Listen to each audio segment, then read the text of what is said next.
ChatGPT visits have grown 90% year over year, from 3 billion to nearly 6 billion visits. This is a fundamental shift in how people find information, products, and services.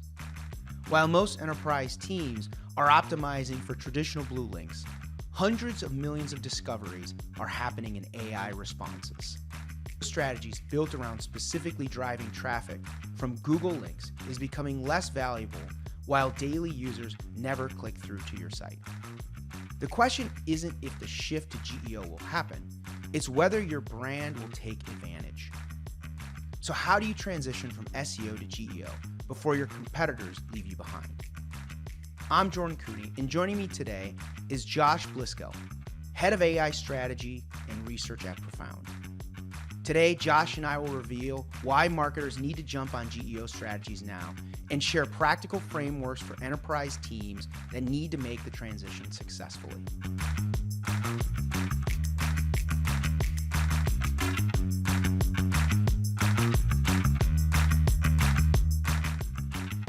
Josh, welcome to the Voices of Search podcast. And it is great to be here. Thanks for having me. It's incredible to be here because the space is moving so fast. It's just, it's an incredible space to be in. For a little bit of context, please. I head up AI strategy over at Profound. Profound is a year and like 3 months old. We're the platform that enables marketers to create content and actually start to tangibly improve, understand, not only defend, but grow their visibility within AI search through citations, through visibility, through bot accesses, indexes, clicks, human referrals, all that good stuff. So we are right on the forefront of GEO. Excited to be here. I mean, it's crazy because Profound is like a year and some change old, right? Literally. And just I think this past week, ChatGPT became 3 years old. So the toddlers are starting to crawl, and it's amazing to see how fast the industry is changing and how much new information is becoming accessible so quickly around just AI discovery in general. Let's talk a little bit about Profound right off the bat. What does Profound's billion citation research reveal about which brands are winning, which brands are losing in this AI discovery race that we're in right now? I think at the core, the data right now is showing us that it's about context. Answer engine optimization is about providing context to models in a way that the models can digest, understand, and respond back to users with. We are in a high utility content world. The content that wins is not necessarily the same content that traditionally ranks in SEO. There are different ways to start optimizing, and there are ways that you can start building out frameworks and strategies to start thinking about how to appeal, how to offer these answer engines context, not only in terms of informational searches, but also as we start to see with commerce, right, with agentic browsing. So there's a lot of different areas here, but by and large, if you want like the one word, context is king, and context is going to dictate success in this space in the next year for sure. So we've gone from this content is king to context is king, right? And somewhere in there is probably the intent or the purpose or the drive behind what the user's looking for, right? Because exactly. This response world, it's a response, right? You're getting something back from these LLMs. One of the things I'm curious as you guys look at your data and you look at your insights is when it comes to refreshing context, how important is it to be constantly invested in providing new, relevant, updated messaging as a brand to stay contextually relevant in these responses? I think I'll simplify it to this way. I think the reason that answer engines have created such a bias towards the present that they have is because answer engines inherently, they have been hazed all the way through 2023, early 2024 with all of these great questions. Who's the current president? What's going on with this? What's going on with that? The answer engines themselves are trying to find the latest information. They're incentivized to find things from December 2025, from January 2026, looking at every source and trying to wait, is this going to be the absolute most updated, the absolute most factual piece of information that I can give to the user? So when I think about content creation itself and actually thinking about how we invest and optimize and refreshes and refactors, I'm thinking about, one, is this going to be a space where the answer engine is going to try to drive towards immediate frequency? So if I'm talking about corporate credit cards, for instance, right? I want to know what the monthly, new joining offer is or what the monthly bonus points are. That's going to be really Sure. important. The answer engine is going to drive to that. And you can see that in the query fanouts, right? The query Mm. fanout should dictate a little bit of that strategy as well, right? If you can see ChatGPT is saying best corporate credit card December 2025, well, there you go. You've got your answer. This is a monthly cadence kind of problem. If you're Right. looking at Yeah. something like, you know, um, gingerbread houses in Bolivia, where can I buy a gingerbread house kit in Bolivia? You can probably have one exceptionally high quality source that's probably not going to be usurped or overridden for Right. some time if you're going exceptionally long tail. So there's Yeah. also Yeah. a bit of influence there in terms of how much content's also being created in the space. Like if I'm working with someone in the running shoe space, even if running shoes aren't changing day to day, there is still kind of this influence that the mountains of UGC, the mountains of content there will have. So Yeah. simplified, two Yeah. axes, right?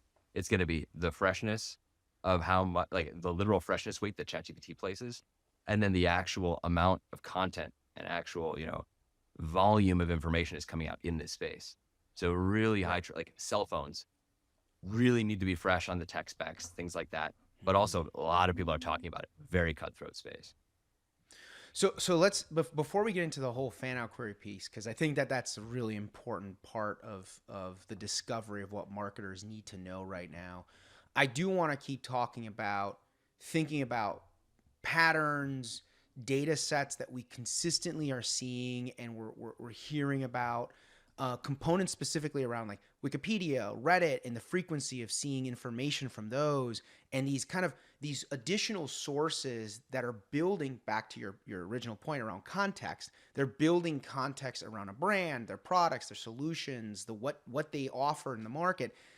Tell me about how you guys are thinking about those components, these patterns that we're seeing around these sources of information. It's a diverse information portfolio, and what each of these different sources of information really represent, besides being domains, to me, Wikipedia, Reddit, these really represent classes of information. That when ChatGPT increases Wikipedia citations, it's not because they have some secret love affair with Wikipedia. It's that they're trying to index more heavily on pure factual, peer reviewed, encyclopedic knowledge. When they index heavier or not on Reddit, they're testing how the influence of UGC impacts the quality, the factuality, the perceived value of their responses. And so when you think about Reddit, I don't think you should think and see the little Reddit icon. You should think and see kind of just the concept of UGC. What is UGC's role in these answers? So we know, Reddit's sitting at around 2-3% and actually kind of declining right now in search at this point. And we know that, Wikipedia is sitting at around 7% of all ChatGPT citations. These classes of information are pretty durable things, even if they're fluctuating to and fro, because those elements are going to be essential in these responses throughout the next few years. I mean, if you're going to build a RAG system and you're going to rely to build this trust with users and really hope to try to encapsulate the cultural zeitgeist of like, what do Right. people think about these running shoes? You're going to need some of these pieces of information. Same thing with Wikipedia. Wikipedia offers a great deal of factuality about many of the world's largest companies. So it's almost kind of like this legitimizer. Yeah, What right. are some of New Right. York's biggest or best startups? ChatGPT is able to go and index directly on that, look through Wikipedia and find out what the Yeah. legitimate sources and startups are. That's my perspective, at least. Think about these as classes of information.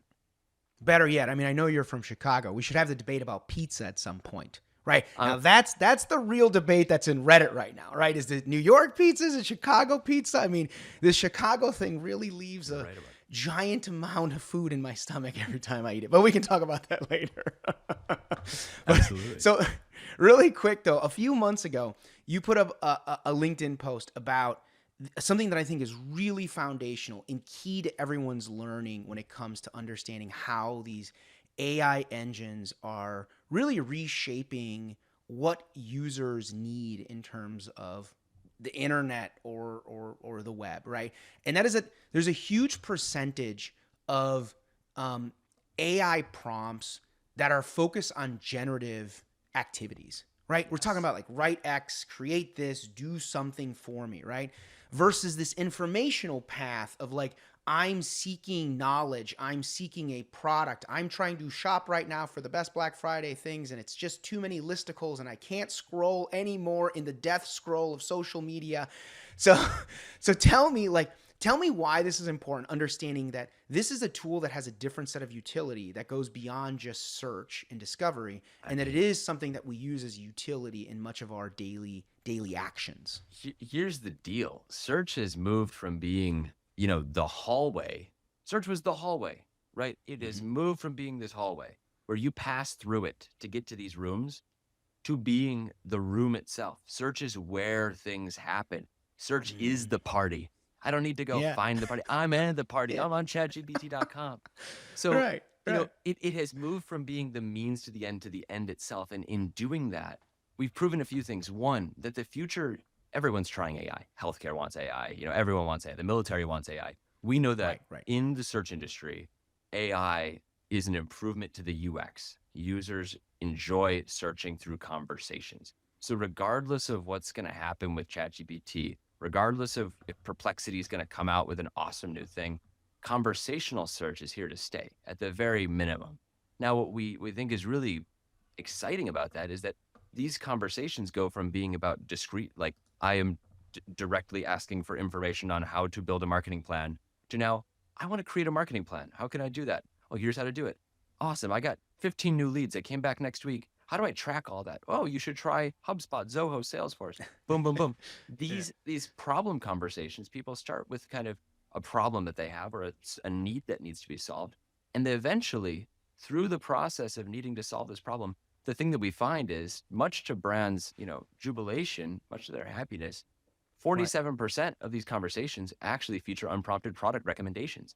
People Yeah. actually come in and say, I need a new desk setup. I work from home, my back hurts, and I am just done. Oh, have you considered, Herman Miller? If you want to spend some, Herman Miller makes great chairs. There you go. So I don't think it throws off. It's not like this anti-commerce machine. A lot of people are like, does that mean that like Right. people aren't shopping? No, it means that people's shopping journeys start with what's like really core to them. This is Mm. my need. This is what needs to be solved. And then you have to think about, again, context, contextualizing your brand, your product, your service in that gap, in that hole. That's We've right. got a problem, fill the hole. You know what I mean? That's Yeah. the exciting part for brands. We've never been able to do quite that in that directive a way before and have those conversations. And this is a great segue because you started earlier talking a little bit about fan out query and why that's so important to marketers today. And let's Yes. dive into that in this context of what we're talking about, which is how marketers need to better understand the relationship of filling the void, of answering the real problem that a user has, of being part of that discussion thread, that conversation thread of problem to insight to actual CRM. This is a platform and a software that I need in order to track my leads, right? Like that is a flow from problem to solution that many marketers don't understand. And fan out query is at the central like backbone of helping us fix that. Why is fan out query so important, and why is it transcending the way we think about keyword research and content identification and development? Because you will put a 10 paragraph question into ChatGPT, and ChatGPT is going to write 3 to 5 word statements. I'm going to say, I'm 28. I want running shoes. I live in Brooklyn. I'm training for my first marathon. I love running in the rain. Ready for this? Best men's running shoes. Best marathon running shoes. Running shoe store, Brooklyn. That's Yeah. the authoritative. That is the actual queries that are being run on the search API. And so without knowing that, and I see a lot of marketers, they're, it's actually our saving grace. Like Mm. there was this terrifying moment before everyone kind of knew Query Fan Out where marketers were like, do I need to personalize for every single person that's going to experience my brand? Thank goodness not, because Query Fan Out helps us flatten down to what's actually productive. Again, as judged by the LM. Note, I didn't write best men's running shoes, best marathon running shoe store, Brooklyn. The LLM arbitrated and said, all right, I love that you're 28. Not important. I love that you love running in the rain. Not important. Training for the first marathon, that's important. And you want to try those shoes on in person. That's also important. Okay, noted. Mm. So what we're going to look for here is we're looking for the authoritative actual queries. And that's where we need to intersect our content with. We need to Right. literally aim our content to hit those fan outs, because that's the actual search. That's the actual SERP that's getting drawn back into the answer engines. And that's the pool of citations the answer engines can choose from when deciding if your brand, your product or service is going to show up. So again, the thing about that is that you can then have, this is where you kind of test, do personas matter for my brand? I'll set up very complicated memories, very complicated personas and see, oh, actually, this like 45 plus buyer persona, the query fanouts are actually the same as the Gen Z persona. That's crazy. When they're looking for corporate cards, all that matters is actually the income level and their credit score. Wow, that's what ChatGPT does.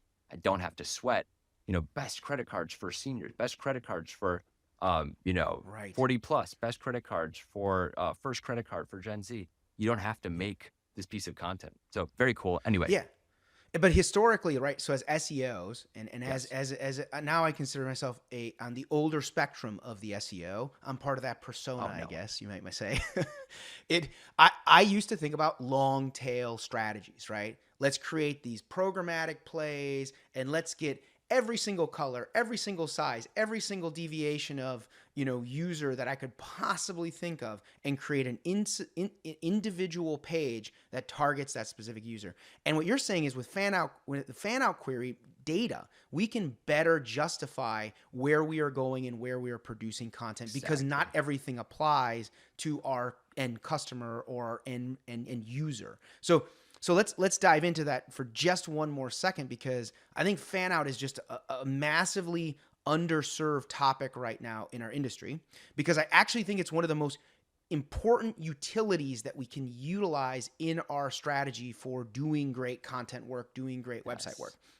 And so let's dig into this. One of the things I've noticed recently, specifically in ChatGPT, not so much in Gemini, but it is when you go do a prompt, you're starting to see ChatGPT showcase the fan out queries that they are using to generate this response. Yes. You're seeing them like cycle through them like very quickly. And I've seen that recently here because we're in the holiday shopping season as we are recording this episode, Josh. And it's wild to see like the activity and just how quickly. And I'm just like, sometimes I'm sitting there looking at myself. I'm like, did I really write that prompt? Am I that dumb?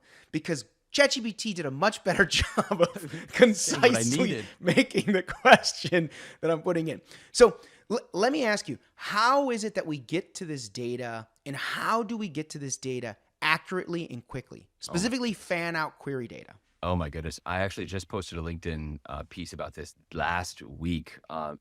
First of all, it's in the network logs. So in ChatGPT's network logs, you go to your URL, you type something into ChatGPT, press enter, go hit your URL bar. There'll be a little code. It'll be like 20 something characters long. It'll be after the slash. It'll be kind of gibberish. Copy that open. Go to your inspect element. Open inspect. You can tell I'm doing this from my head because I do it all day long. Go to inspect element. Go into the network tab of inspect element. There will be a filter there. Paste that code in. Refresh the whole page. You will see in the fetch.xhr requests category type. So it'll be like a little orange icon.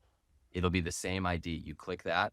If you command F, queries, you can literally see the fan outs there presented for time immemorial. You'll be able to see the fan outs. But you can also see, when I'm doing demos on the front end, Perplexity is awesome. They actually they make the UI very clear. They're like, here's the fan outs. Like, amazing. For ChatGPT, sometimes they don't show it. I'm like demoing to like C-suite, and I'm like, all right, you trust me, there's fan out there. I'm not going to go into inspect element for them, but Perplexity does it great. So when we're doing this data grabbing, what we're really doing is we have, at Profound at least, we have an insanely complicated network of proxies, thousands of different ways that we can represent a prompt, and we go to the front end of all these different tools. And so we're actually able to just capture the raw network logs as it exists, as the user experience would basically be, right? So if you go to chatgpt.com and you asked a prompt, Profound System would work the same way if you put that prompt into Profound System itself. We do that millions of times. We love scale. We love sample sizes here. So that's basically, that's the methodology behind it. And I want to just one more layer of this onion, because I think there's something of tremendous value, not only for our audience, but for the entire marketing community at large, which is, candidly speaking, this is probably one of the first real data sets that we've been able to truly identify when it comes to ChatGPT cycling something back to marketers. Yes. Right. I mean, and what I mean by that is this is, and I've been a staunch critic of this. I'm not going to deny it. I've been a staunch critic of visibility in AI, because it is a farce of us really truly understanding what's happening inside of these LLM responses. And candidly, I think it's not a great directional tool for a marketing operator, a performance-driven operator, to go in leverage. Right now, here where we talk about fan out query and we start to look at this set of data, there is a lot of science in terms of what the LLM is actually doing when it comes to a specific prompt and why that's important. And then you can also create trends over time, looking at if that's changed, if that stayed the same, if it's consistent, because that's going to ultimately indicate to us as marketers where we invest in content, why we need more of that on our website, why we need to be more authoritative in Reddit or other places longer term. And I think that's one of the major key elements of us as marketers getting smarter about doing our work. So this layer onion question, sorry, it was a very long-winded way of getting to the question. Sorry, Josh, is tell us how fan out query is going to be used in 2026. How are we going to start to implement this data in our daily marketing tactics? And why is this discovery you posted on LinkedIn, but so many are gravitating towards a vital way of us doing planning when it comes to organic marketing? I think first of all, I think I'll push back a little bit there. I think visibility is interesting once you are calibrated. I think that is the key. If you can agree with that, I can agree with you there, because if you're just going to go out there and pick 50 things at random to track and you're saying that's my visibility, what you really Right. you need a few different elements. The fan outs are really helpful, but I think in 2026 we are going to see prompt volumes collaborating with fan outs. We're going to take the top search prompts about you, your space, your industry. Profound has this data. This is the Yeah. coolest thing that no one talks about. Everyone is like heuristically, culturally in the SEO space. Like, as we all know, nobody has the data. I cry myself to sleep every time I hear that, an angel loses their wings every time someone says Profound doesn't have the prompt volume data. We have over 150 million individual prompts that we're getting piped into our system every single month. And the cool thing about that is it's interregional, it's intermodal. There's tons of different models we're looking at. And so when we're looking at that, now we can say, okay, these are the top most asked prompts about your space, about corporate cards. And we plumb those into the actual system.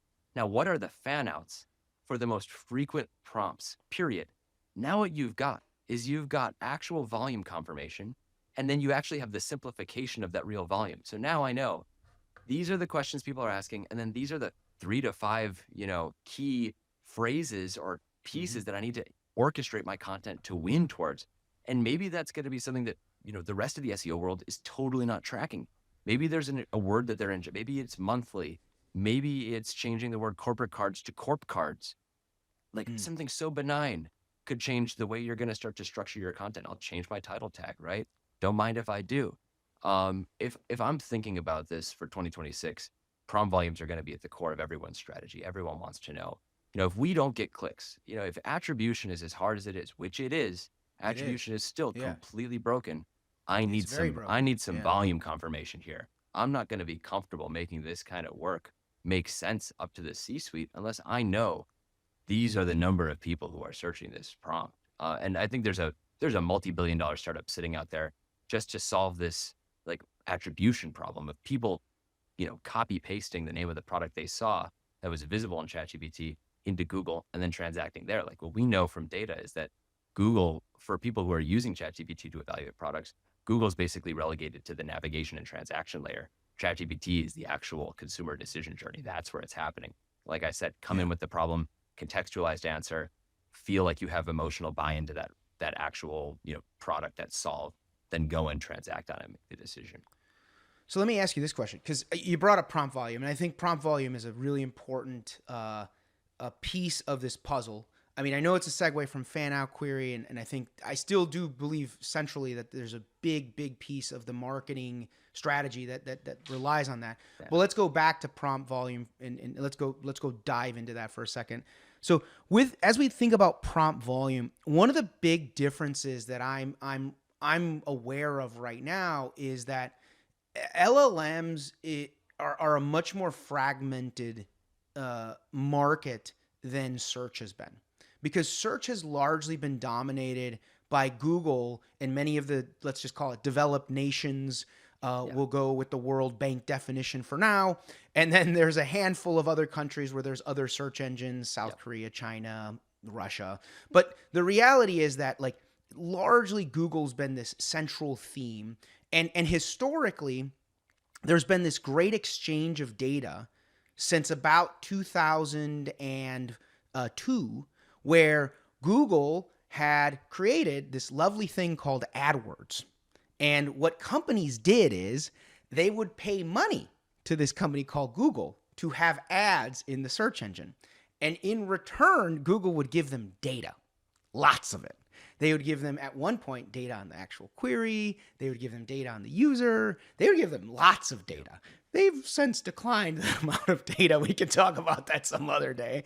But like the amount of data has been a central part of how we create really clear, what was historically called search volume data. And now we're talking about prompt volume, but we don't have this exchange. There is no real monetary exchange with ChatGPT. There is no real monetary exchange with Gemini, Google's version of this, and the like. I mean, there have been a couple of attempts. So yes, we can argue that some companies have tried to build an advertising platform. Perplexity notably has been very perplexed lately. But anyway, that's a whole nother conversation of what's going on with advertising and shopping and how that is transforming inside these LLMs. It's obviously going to come, right? I mean, we all know it's going to happen. But that exchange of data, I think, is so central to quality, data points that we can use as marketers. How are you, Josh, or Profound, thinking about this backbone of prompt data? How are you thinking about it in terms of the vacuum that is what we actually have from a provider versus what it is that we are aggregating or collecting and sampling? And then the last piece of this, because I know this is a giant mountain of a question, so I apologize now in advance if you need to break it down. But like the other piece of this is there's so much uniqueness in terms of the multiple LLMs that exist, multiple user-specific needs or personalization, as they used to call it in SEO or search. And then to add on top of that, the multi-region language complexity that we're facing with that almost none of these LLMs have actually been able to solve yet. So mountain of a question, sorry in advance. I think I have a few different things. I think the number one thing to realize about prompt volumes is that the way that Profound procures the prompt volumes is through we have over 42 different data panels with over 5 different true sources of data across the world. It is a consumer data panel of opted-in users. So just like a Nielsen, basically, we're going out through, things like clickstream data, those kind of elements, very common kind of data collection method. But of course, the same way that to a portion, SEMrush is kind of creating their own data, what they did it with, keyword volume initially. We're going to go out there and we're going to build this map of prompt volumes. And, the focus of that is based on what people are entering into ChatGPT versus what they're entering into Google. It's very similar to traditional keyword volume database creation. So if you're comfortable with, SEMrush, Ahrefs, great. This is that just for actual prompts. So beyond that, though, I think the strategy here for me, at least, because of how multivariate this whole space is I use prompt volumes as a means to an end. Prompt volumes are good only to get me to the fan. Like this is how core fanout is. Maybe I'm going to glaze you up a little bit, but like fanouts are the core. Everything else exists in service of the fanout, so long as fanouts are going to be at this central level of the process, because the prompt tells me, the user problem, and I can see full conversations. I can do conversation modeling, which is helpful. So the prompt gives me, the context for the moment. But then if I look at the fanouts, then I actually can understand authoritatively. So let's just say I'm asking a question, in Spanish in the US, right? Now, if ChatGPT takes that question, that prompt, and I know that there's some discussion out there that ChatGPT right now is translating, literally converting, different language prompts into English. If it takes that, prompt and converts it into English, I'm going to move even on that strategy where I'm trying to really rank for a Spanish speaker. If it's going to get me cited, I may move to create an English version of the page first, and then maybe create a Spanish version of the page second, because ChatGPT may be citing that English source first. So it's really like a multi-gate system where it's like, All right, you passed the first gate. You've got the volumes. Second gate is what happens with the prompt once it actually goes into the system. And then the third gate is what actually gets cited, right? So you're looking at how each of those things end up adding, circuitous turns and unexpected little caveats to your expected system. So I think the sin here is if you look at the prompt and you think, well, that's it, that's the prompt. Well, we simply must track that because we don't know how it changes through time. We don't know how, the actual prompt goes through the system and ends with the citations, which is why when you have the prompt volume, that's all well and good, but see what comes out the other end, see the citations, see the responses. Does that, did I answer everything there? Well, I mean, we covered a lot of ground there. We covered multilingual. I think one of the pieces to this that I'm curious to get your opinion on is the personalization aspect Yes. of this, right? And I know you shared a personal example earlier. Hopefully, you're not training for a marathon because it's terrible for your knees. But I don't want to sound like your Not. mother, Josh. All right, all right, good.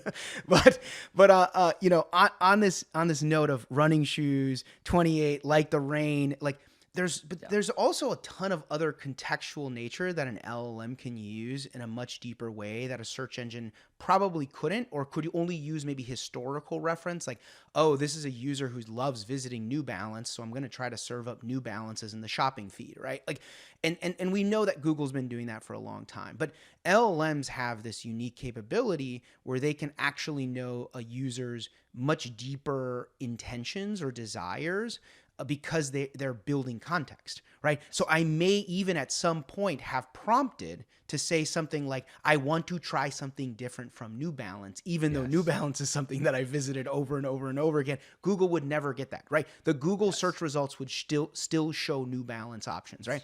Whereas the LLM would be like, well, screw New Balance, we're moving on, right? Yes.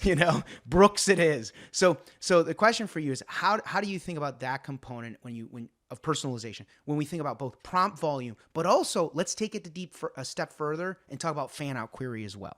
Yeah, I mean, I think that there are certain, I would call them like basically prompt modifiers, things that completely change the intent of the conversation. And that's really where we have a personas tool, but basically I'm going to stick away from talking too deeply about profound, but we have the ability to model, you know, you, you love this brand, you hate that brand, you have this need, you don't like that thing, you're training for a marathon, you're just getting into running, like those things basically we can model very easily. And we can even model things like, I don't want to see New Balance shoes. Like it's quite simple to do that and to throw that in the actual response. The thing that I think is important here when we're thinking about that hyper personalization is really following out the actual fan out to completion. I think there's a need to actually get analytics on when we think these buyers are going to be doing these things. And when we see them doing it with prompt volumes, or we don't see them doing it with prompt volumes, if they say, if New Balance comes to me and says, I think, a lot of our consumers are just, or maybe Nike, maybe this is better. Nike's kind of the standard. Nike comes to us and says, I think our consumers just want to try something different. What's happening? Like, how do we keep them? Or maybe Apple, everyone wants to switch to a Samsung or a Pixel. How do we work on that narrative? I think the first thing you have to do is just start analyzing those prompts and those fan outs. Like, is it a done deal? Is the fan out say Google Pixel? That's a very different situation and we see that a lot, by the way, research coming out there on that branded fan out. What's the percent? There's a lot of branded fan out where guess what? You didn't have a chance and you didn't know it because the fan out was already saying Google Pixel in the beginning. Right. So you've got to see where the LLM's already driving that user to go based on that actual high intent. So what I do a lot of the time for those things, those prompt variables, those prompt modifiers that just completely, sideline all sense of like linear decision journey, because let's face it, most consumer decision journeys just aren't linear. For those caveats, No, you've got to build those into your model. You've got to see what those citations are. It's things like, it's the same thing. Like, wouldn't you want to know if people say, I have an iPhone 16 and I want to switch, what does get cited? Does an Apple form get cited? Like, that would be amazing, wouldn't that? That would be awesome. Like Mac reviews, like other Apple users maybe talking about how they switched and didn't like it or things like that. So there's a lot of strategies to build out there, especially when you're considering what those kind of consumer behavior ticks are. But it's hard to predict it other than with the prompt volumes. And I think the prompt volumes are I don't think they're like 100% there yet to be able to predict what those those unexpected things are. But I think I know the marketing team at any of these companies has a pretty good inclination as to what kind of problems and what kind of questions that normal buyers asking. You brought it up, and this is a great segue because you brought up marketing teams. As SEOs, as content marketers, as AI marketers, let's just call them AI marketers because I love it. everything's AI now, right? What are the conversations that we need to be having with our partner teams, with PR, with social, with community teams, and if we're a small company, let's take the small company where I'm a sole marketer. I am the VP of growth and I do all marketing and I have a whole toolkit of swords, knives, and bows and arrows to do my marketing stuff. How do I think about my own conversation about working within these influential channels that have an outsized level of importance inside of LLMs? Yeah. Every surface that your brand inhabits now online now trickles down to the end goal of visibility, whether or not you want it to. Like, if you're on a PR team and you're like, well, my PR stuff isn't meant to help my brand visibility. Like, unfortunately, it can be factored in to determine if you're visible or not. It is going to be used as part of the surface. So it's like, you can either create and have that knowledge innately that like, okay, everything we produce is now going to be factored into this like all-knowing search system, or I'm just going to keep doing the thing I was doing and not really link in. The hard question I get, I'm glad you asked it this way. People ask often, should I be talking? Of course, search has gotten so much more horizontal in the last year. You are, Yes. social teams, PR, comms, affiliate, paid, all these teams need to talk to each other. A PR piece that was really nominally meant to just kind of announce a product could contextualize the accuracy of how that product appears in ChatGPT for a year. Be a multi-billion-dollar product. If you're a VP of growth, I'll go back to the small company example a little bit, then maybe we'll bring it a little more macro. If you're a VP of growth, you have to think about things along those horizontal lines. Nikki Lamb had a great piece at Brighton last September, which is just, and we've said it before, but it's search everywhere optimization. And I just think that's, the people who were talking about it even earlier in the year, it's just so true. It really is about these multi-surface, what I would basically say is like, you're really building consensus. So these multi-surface consensus building activities where the accuracy of how you're going to be represented, the coverage that you have in multiple different areas. Are you working on your affiliates? Are you prescribing to your affiliates how to keep narratives the same? Is your social team on Reddit, aligned? Or if you're a VP of growth, are you inhabiting Reddit appropriately? Are you thinking about a Wikipedia page? All these different services now can help you be more visible in AI search and thereby drive real clicks, things that weren't necessarily, revenue adders, marketing channels, not nearly, if we're looking at like PR, for instance, PR is awesome, but a lot of brands and a lot of companies don't realize how many clicks it can drive when it's actually applied in an answer engine context, because there's just often so much rich context about products, about services, about releases. And guess what's great with PR? It's all fresh. It's all recent. Right. Very it's all fresh. now. Yeah. So if you need that context, all these people doing deep thinking and deep research prompts, those prompts, that's around 5% of users. Yeah. They have the time. Yeah. It's a small percent, but they have the time to actually dive in and know where your products are coming from, know what your products are doing. Otherwise, if you're doing the instant responses, what you're going to see is listicles start to win, things like that. For most things, contextualizing your actual product, where it sits in the industry, here's a listicle, here's the top 10 products, here's where things go. The reason that works so well is because these answer engines are lazy. They want to have someone do, the legwork in the room of saying, I don't want to figure out every corporate card. I love this source. It was published 3 days ago. It's got every single corporate card on there. It's got every welcome offer. It's got all the different interest rates. I'm going to pull the top 3 from here. Someone already had a framework for analysis, so I'm going to throw it in there. For deep research, it's going to go to your press page. It's going to go to your product pages. It's going to go to your landing pages. It's going to go to Reddit. It's going to look at reviews. That's where, you will win or die based on the information that you have specifically. And forget about it if the user has like a hyper-contextual answer or a hyper-contextual question. My very first credit card, again, that's one of those modifiers that like you've got to be cognizant. How does it actually start to model it out there? How does that journey differ? How does that set of citations differ? It's very cool. All right, so I have like 3 questions, 2 very practical ones, and then one that's maybe a little personal. So, okay, but I'm not going to give you the mountain. I'm going to give them to you one at a time this time, Josh. Sorry. So my first like really practical question on this is, as we think about these conversations amongst teams or even just companies that are trying to really reestablish their brand in an LLM response, what's the marketing strategy and advice that you're giving these companies and brands to help them start to build that credibility, right? Whether it's a company that already has some negative sentiment or it's a company that wants to build a better story or narrative, how are you thinking about supporting those Oh my teams goodness. in making Yeah. that effort? Yeah. It's got to be content initially. Like if you want the VZ, like what you should do tomorrow is start doing content experiments, start looking at your network logs, start looking at how these answer engines are accessing your pages. A technical test Love would be that. great. Do a little test JavaScript. Gemini, Copilot, Microsoft Copilot, they can both now render JavaScript. So that's very interesting, right? A lot of big blockers there for a lot of legacy brands I was working with. We have an outdated CMS. Things that FAQs populated by JavaScript, not ideal, right? But do that test, check it out. But then beyond that, releasing that very first list piece of content or releasing that very first product landing page with a really dense table or a lot of information specifically geared about your offerings in December, really starting to hone in on specific questions that you think users are going to be asking right here and right now. It will help you understand what you need to be doing to win in your space and what you may have been doing already that might not be optimized for answer engine retrieval. Like the way I talk about this is that, basically we're in a world where we are doing the same, we're working out the same muscles, but we're doing totally different exercises. We're still working with URL slugs. That didn't go anywhere. Schema is still here. I didn't say kill your schema.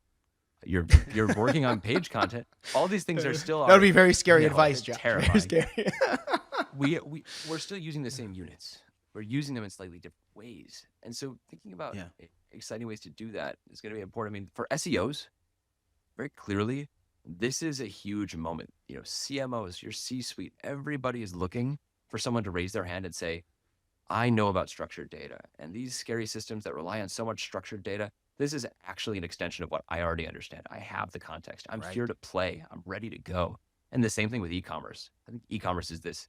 I see engineering and product teams in a lot of these e-commerce decisions. How do we get our product feed in there? How do we optimize our product feed? I'm like, where in your org could there be someone who specializes in structured data?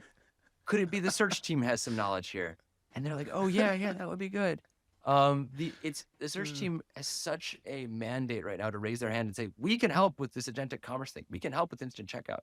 We can get you ready. We can tell you about how to do this stuff. There's a 5,000 character description field in ChatGPT's product feed.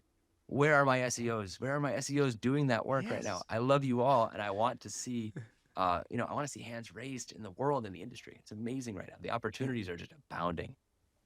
Yeah, absolutely. And my next practical question, which is a great segue on this, is I want to know how Profound is helping these teams connect these dots. Yeah. And here's where the intention of my question is coming from. And I think this is a super important one because if you're at all connected to search, paid, organic, any way, shape, or form, the noise around GEO, AI platforms, tools is astounding at this particular point. Myself having come from the SEO tool space and having been at Searchmetrics for many, many years and being a leader in that organization, but also being a voice in the SEO community and have worked with many of these tools, the amount of inquiries and questions that I receive about the tooling space around AI discovery and LLM tools is astounding. It's baffling. So the intention is coming from there, Josh, but I really want to know, how is Profound helping teams make these connections, make these in many ways seemingly highly complex things to common marketers, things like schema and fan out query, like the stuff we've been talking about. Most marketers would look at us and be like, those guys are crazy. And so how are you guys connecting those marketing teams and departments? What is it that you have that is uniquely valuable in the market that nobody else is hearing or seeing about and is helping build those bridges? The crazy thing that we have right now is we have a full orchestration suite complete with workflows. And so what we really want to do is we want to say, there are basically two views of the Profound platform. There is like the C-suite view where like, I just want to know my metrics. I want to understand what we're doing, how we're defending, what's up, what's down, vaguely, just generally like 2 sentences. Why, what's going on? And then we have the actual, I call it the nerd view. I do. We have Profound, the tool. We have Profound, the tool. And Profound, the tool has got so much data in there. This stuff that you're talking about, granular, gets you right into the responses, lets you see the fan outs, everything. The thing that we're doing with our orchestration is saying, to whatever level you're comfortable, you can now customize flows that do this analysis for you and give you simple actions to take, direct opportunities, create content for you, start to think about distribution, give you action plans for improving or thinking about how you're going to loop in other team members. I think if you're thinking about, I want to jump into AEO and I think this is going to be super overwhelming though, I don't really understand it. The thing to do is to really spend check out the starter plan, or even if you don't even want to do that, go to Google Sheets, open a Google Sheet, go to chat. I'm going to kill the starter plan revenue right now. Go to Google Sheet, open a page, literally search 10 queries in ChatGPT, grab the sources, look at the brands that are mentioned, go into the network logs, look at the fan outs. It's all there. The fan outs are there for you. You can see them, Right. Grab them, monitor them, come back the next day, do the same thing. Put a bar chart together, put a line chart together, look at those things, edit them, edit your pages, look at what's going on. If you look within the next few weeks, you may see some changes if you're starting to change those pieces of content. You don't even need a tool suite at that level. You just need to understand, basic marketing. Once you want to get advanced about it though, you could say, hey, I want to win for men's running shoes. I'm Nike. I'm going to come into the platform. I want to win tomorrow. Let's do some orchestration. I put together a few of these analysis nodes in our workflows tool. Boom, boom, boom, boom, boom. Out we have 2 or 3 different content plans, a few content briefs, a defensive plan, and basically how we're going to actually structure the release of this content. It's really, it's unlike anything I've ever seen before from a marketing tool standpoint, because what it does is it says, the only outcome right now is whether or not the bot clicks are being driven directly to you. And the thing about it is that you have to rely on a few authoritative data sources like fan out, like prompt volumes, and those data sources can be analyzed relatively cleanly on the fly in a programmatic way once you have, the baseline set up. Once you say, hey, I'm this brand, I want to improve, citations. I want to improve human referral traffic. I want to understand my sentiment. Once you set your goals up, it's really easy to start thinking about what might be missing, what might be here. You might ask, why is it so easy? The reason it's so easy right now, I think, and this is my philosophy only, is that we're still in the kind of first turn of optimizations in this space. We haven't reached the point where everyone's armed up with the same data, where everyone's doing the same strategies. In SEO, we're at the 10th dimension here. Everyone's, if everyone, listicles right now win in AI search, and they do, but let's just say hypothetically listicles are completely dominant. Fine. Next year, everyone has listicles. What happens to that strategy? As it proliferates, its effectiveness declines rapidly, right? We all know this. We're all SEOs. We understand how these strategies end up proliferating. They're like little hacks and they're gone, right? Awesome. Yeah. Then we reach the second layer of where, okay, maybe there's something we do within the listicles then that gets us a little more juice versus a regular listicle, or maybe it's listicle plus something else, or maybe it's a hybrid of something, right? We're still in turn one where people haven't yet even consolidated onto the few things that are very clearly working in this space. Once we do that, things start to get more indirect. It starts to become about combining variables and testing multivariate, multi-arm bandit statistical tests. It gets really in the weeds. But right now, blue ocean. It's really actually calmer than most people would have it believe. It's a really good time to start adopting and learning. It is a lot to me like bowling with the bumpers on. So my personal question on this track, this is where I think things get kind of interesting for us, and I hope it opens a new door for you, Josh, which is when you were sitting as by the way, as a fellow Midwesterner, this is a Midwestern question, all right? So I'm going to ask how mom's doing. I'm going to ask about the turkey soon, all right? But you're sitting in Champaign, Illinois. Yes. You graduate from the University of Illinois in advertising, I believe, if I'm not mistaken, from our planning meeting. And how do you see yourself right now? Like, you're sitting there graduating, and are you really thinking, oh, I'm going to be having conversations as an AI researcher to different marketing teams and different marketing stakeholders about how to use AI? I want to know Not at how all. that journey came to be and why you're enjoying having this conversation with these various stakeholders. The most fun thing you can do in your life is make discoveries, in my opinion. I dislike helping enable other people's frameworks. I go towards the question marks. I have this incessant need to figure things out. So when I initially graduated from U of I, shout out Illini out there, the mandate for me was to try to go head up like insights or strategy at an ad agency, or maybe do some digital marketing. And I jumped into HubSpot rather on their SEO team to get just a little more experience in data and analytics, and really think about data first marketing. In advertising, they teach you copywriting, they teach you creative executions. It's very qualitative, it's very tasteful kind of work that you're doing. You're trying to make an ad, you're trying to sell an emotion. With SEO, you're almost in the exact opposite situation. I thought that was such a wonderful opportunity. I was like, I want to immerse myself because, at the end of the day, it's really easy to look at a marketing strategy that's based around data, based around actual tests and statistical tests rather, and say, this is working, this isn't working. Very hard to look at advertising and say, this generated X dollars. And I think as we look at the evolution of marketing, things are moving in that direction anyway. They were moving in that direction even in 2018. I mean, obviously. But once we got into SEO, it became clear for me at least that SEO, at least in 2021, 2022, it was going to be pretty tracked. It was going to be, it was established. The strategies were known. We were holding on. The updates would come, we would adjust. The updates would come again, we would adjust. It was okay. Nothing was crazy. Zero click was kind of like, there's going to be a lot of featured snippets, and that might be eating into our clicks, but okay. We still got, HubSpot, we've got great blog content. It's going to be great. Right. And so ChatGPT comes out, and I was appointed to head up. Why don't you just like stay on top of whatever this ChatGPT becomes? That was like the mandate I got in early January, which was so lucky, by the way. I had played with GPT-2 and stuff.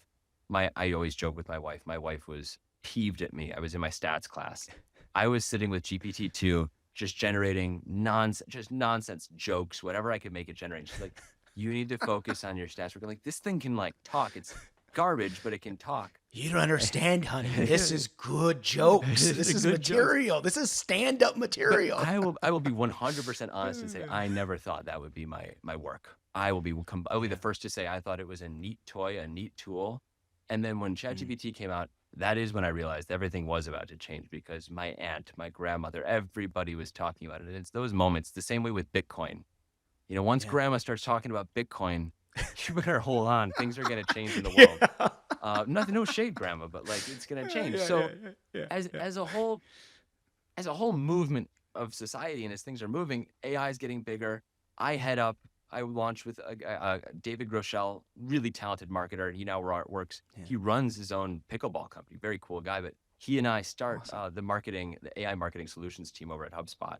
We're building automations. Okay. We're building, like if you downloaded content from HubSpot, I would write the email that would ping back to you with AI that was personalized to your exact journey that you had taken on HubSpot. Yeah. I saw you looked at this event planning piece after looking for marketing plans.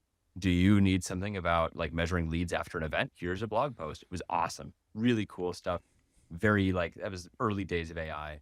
And the SEO team, after I had left them, came back and said, search and AI.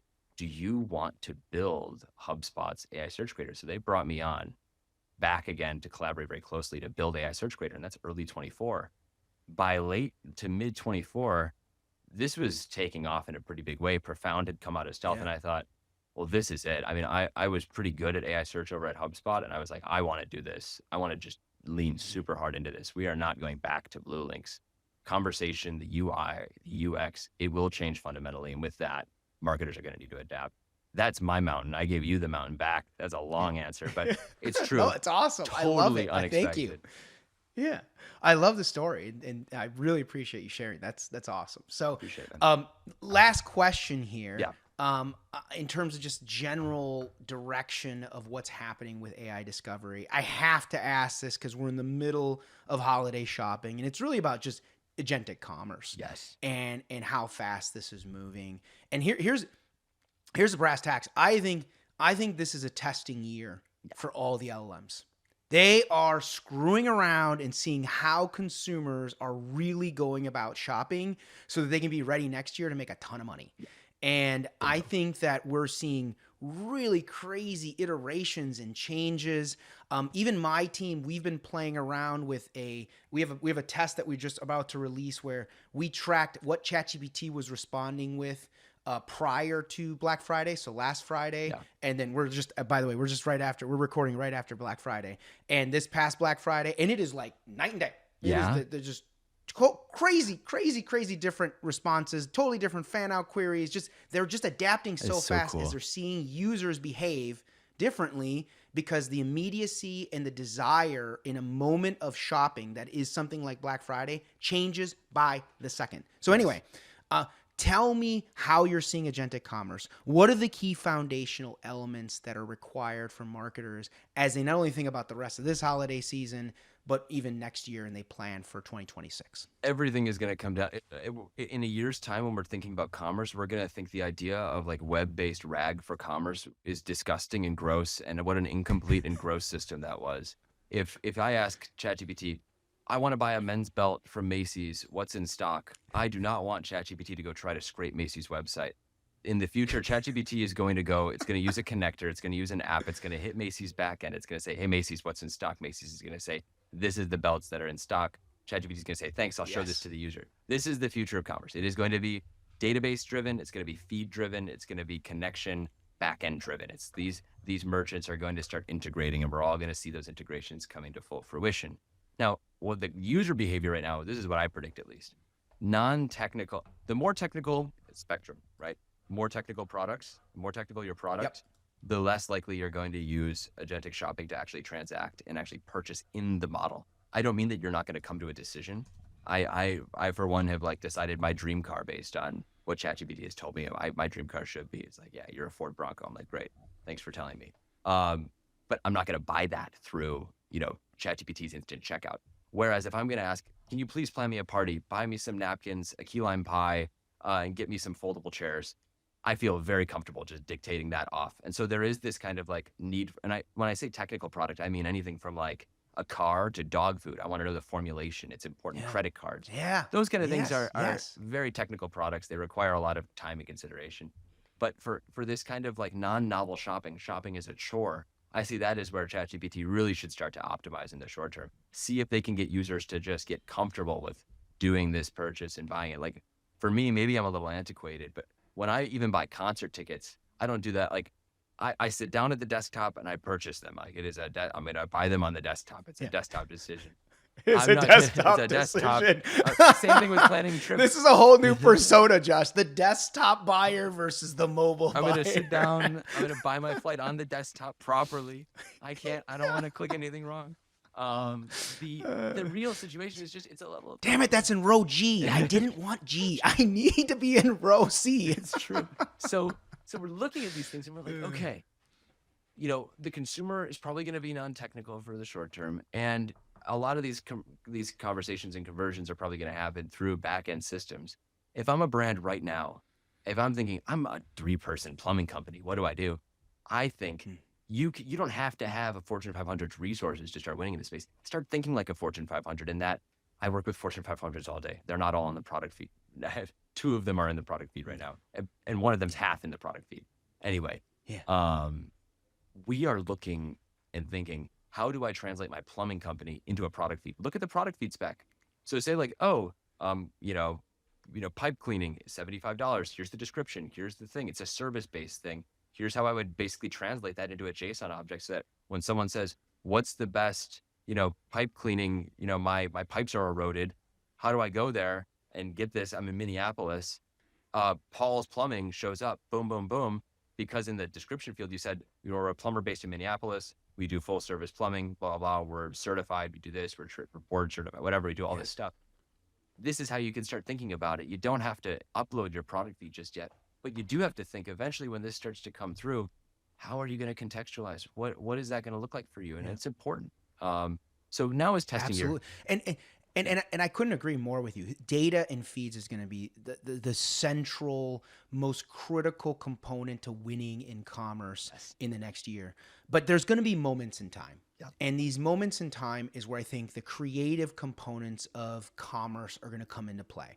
Whether it be major events like Black Friday or for very seasonal businesses, things like Valentine's Day or other major selling events, the creativity aspect of commerce will come into a critical component when it comes to an LLM being able to understand what you're offering and how it's different. Where will marketers, SEOs, content marketers play in that zone? What will they be doing in those moments to win? Ooh, I think I'm going to loop back towards context. Like right now, if you want to win in commerce, you have to just contextualize your product well on the PDPs, even though I think it's not optimal. We know that FAQs, for instance, we took a sample of 10,000 top performing PDPs, a 10,000 sample of bottom performing PDPs. FAQ content was 848% more prevalent in our top performing set. FAQs, when you see a top performing PDP, there's an 8x, almost 9x higher chance that that PDP is going to have an FAQ, which is a really big contributor to it actually being top performing. Very interesting there. So it really is about adapting and accepting that, like, I don't think anything right now is out of the question for some of the content changes we're making, so long as it's helpful. Like, I think the heuristic you should use is like, am I being pushed in this way? Yes or no? And then is this going to be long-term? Does this basically help OpenAI create better answers or not?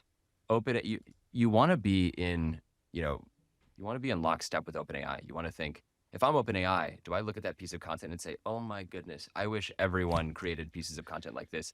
It makes ChatGPT's answers so good. It makes ChatGPT look incredible. It makes ChatGPT look smart, data-driven.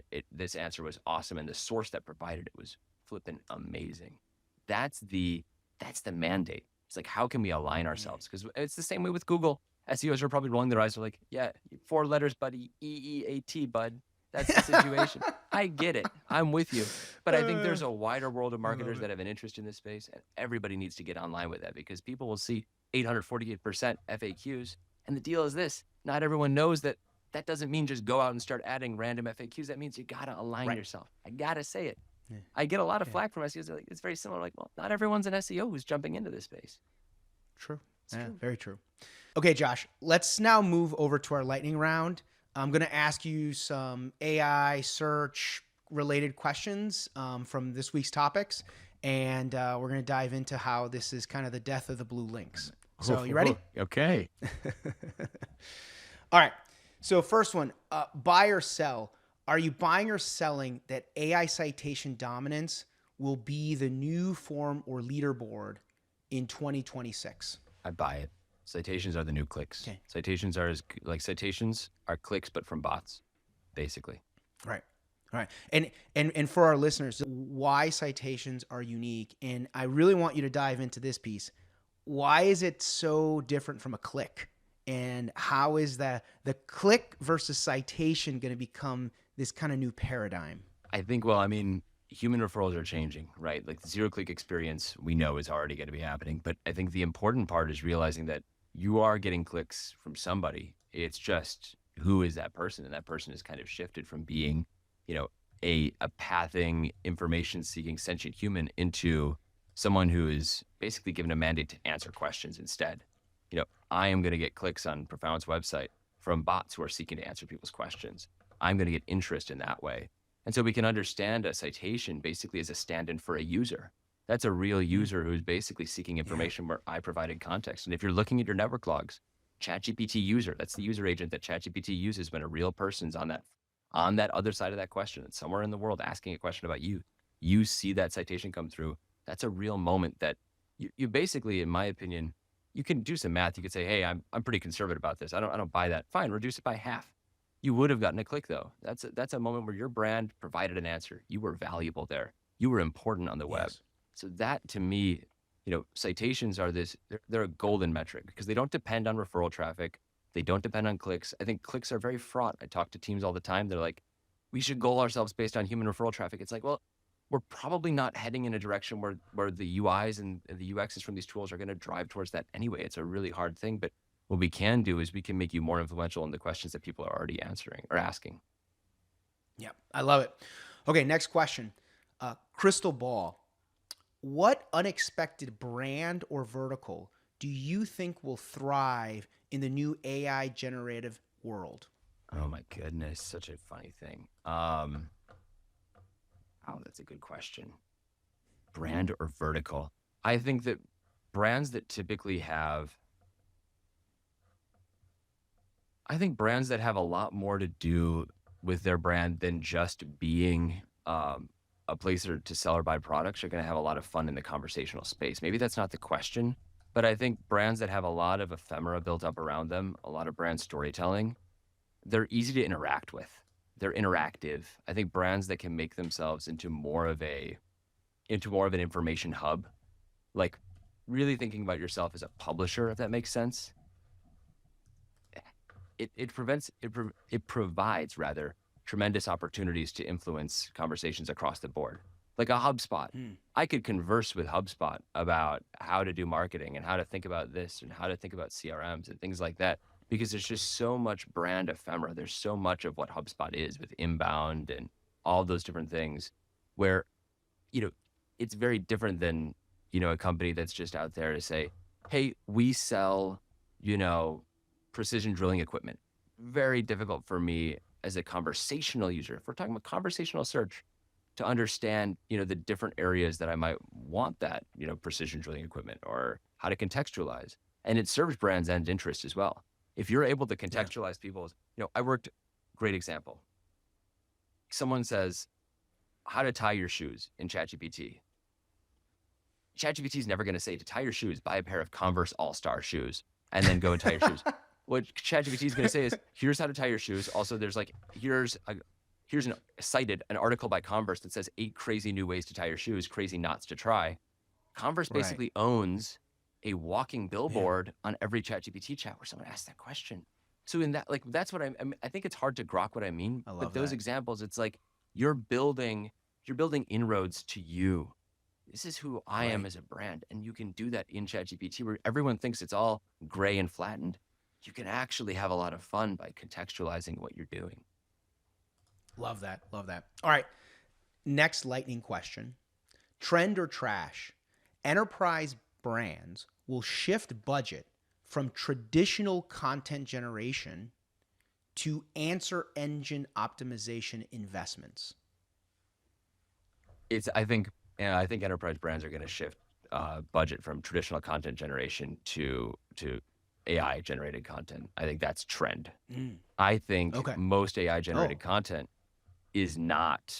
I think you need to really do it well.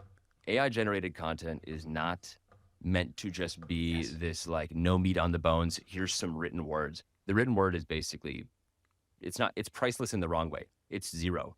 The price to the written word is nothing. The value of your content now is literally only the things you bring with you to that prompt, the data, the opinions, the expertise. All the SEOs in the world are saying EEAT, yes, EEAT. That's what matters in the space right now. It's like making a necklace. I always say this. The necklace is like stringing all these beads together and tying it together. If you have all these beads in your hand, all these insights, all these opinions, all these facts, all this data that you've assembled, you've run studies, you've talked to experts, you've got all this work done. The point of the AI model in creating the content should just be the ifs, the ands, the ors, the thes, the theys, the thems. It shouldn't matter that that content's AI written. The AI should just be stringing the necklace together, all of the beads you've already assembled, and then tying it up. I can't stand slop content, and that's not what Profound does either. So definitely not going to want to see, there is no magic string. There's no magic token you can put in to get AI to like you more. It is still going to be exceptional content that's really, really high utility, optimized to provide answers to users at the context they're seeking it. Love it. Love it. All right. So next lightning round question. This one doesn't, it has to be one word. So it's just one word, but we'll talk about it. All right. So one word. Right. Give me one word that describes what most marketers still misunderstand about this AI optimization world? Fan out. Fan out. That's one All right. word. So we talked a lot about fan out today. And I want to ask you about this just really briefly. Is it about the utility of fan out, or is it about what it is and what the nature of The what it fan out is? should be at the center of everyone's strategy, and very few people realize that. The fan out is your most authoritative source of truth for content generation. That's the core of it. I think that there are probably bigger things that people don't know, but that is the ripest fruit that is also closest to falling down off the tree. It is so easy for marketers to just adjust that mental model just a little bit to start thinking from prompt to fan out. And if we do that, the world will just be a better place. It'll just be slightly more optimized towards the things that are actually driving, these citations, these answers, et cetera. If I was going to say anything else, I would say context, your engineering context. But fan out is the tactical thing that you can change right now. If you want to start thinking different as a marketer about AI search, start with the fan outs. You'll be at the top 1% of the space just by doing that. Love it. Okay. Our last lightning round question. Game plan. Budgets are staying flat, but AI search is growing super fast. What's your go-to move for reallocating spend to stay competitive? Oh my gosh.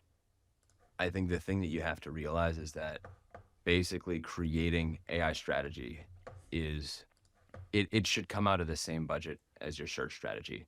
You have to figure out what's driving versus what's not driving clicks, what's basically consistent versus what's not.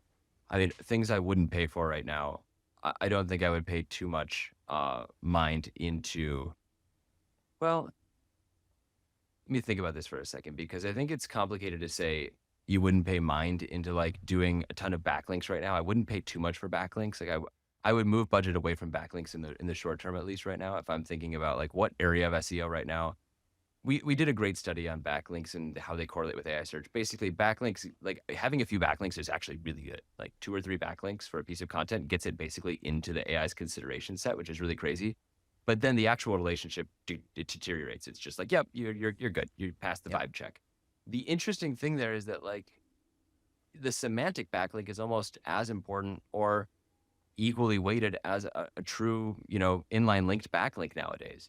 Having a semantic mention in a piece of content gets you roughly the same outcome from an answer engine than having basically an inline link. If I just say the Chase Sapphire Reserve is the best corporate card. I don't know why we're doing corporate cards and running shoes, by the way. Thank you, listener, for bearing with us. But if I say the Chase Sapphire Reserve is awesome, the answer engine can pick up on the fact that I just said that, and that authority that I just said as an author about corporate cards passes through to that specific piece. So right now backlinks are there.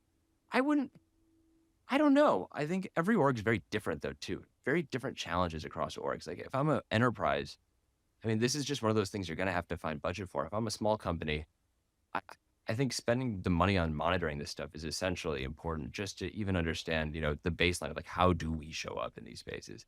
Maybe it's not something that you need to, change your entire marketing strategy for, but I think it's an essential part of understanding where you're at in your space across your key channels.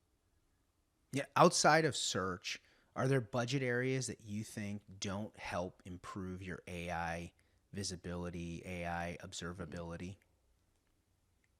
I don't know. I hate to just like axe on another team right now. Hey, you're the one with the advertising degree. Wow. Hey, that's actually really funny. I just teased you, Josh. But no, like, are there places outside of like what you think of as you want to know search marketing, That's right? Like, you like just we're gave me talking my like answer. You just gave it to me. Yeah. TV ads don't do anything for AI visibility, right? Really? People who talk about them on interesting. Reddit does, right? Like, but like if you're thinking Sure, about like sure. things that don't help with AI visibility, a lot of multimodal stuff, experiential executions. Your bus ad is not going to make you more visible in AI for now, right? Like we're thinking about like, I see a lot great. of those bus ads here in San Francisco. I Most of them are they're AI all companies. Yeah, they're all AI. We're gonna get one too, maybe. We'll see. We'll join the dystopia. So the thing that I'm thinking right now is like I'm in this physically in this room. I'm in this bubble right now. Anything that's happening outside of the digital sphere is not going to have a net trickle down effect on your visibility, basically. So if you're just like obsessive, I want to win on visibility. I would think about what could exist. What could exist without basically an experiential or out of home advertising that we could do. Right. But sorry, all fellow ad majors. I'm so sorry. But I think if you're optimizing for those outcomes, that's what I would do. Yeah. Okay, that wraps up this episode of the Voice of Search podcast. A huge thank you to Josh Blyskal from Profound for joining us today. If you'd like to get in contact with Josh, you can find a link to his LinkedIn profile in our show notes or on thevoicesofsearch.com. If you'd like to visit his company website, you can visit tryprofound.com. If you haven't subscribed yet and would like a daily stream of SEO and content marketing knowledge in your podcast feed, please hit the subscribe button in your podcast app or on YouTube, and we'll be back in your feed every week. That's all for today, but until next time, remember, the answers are always in the data.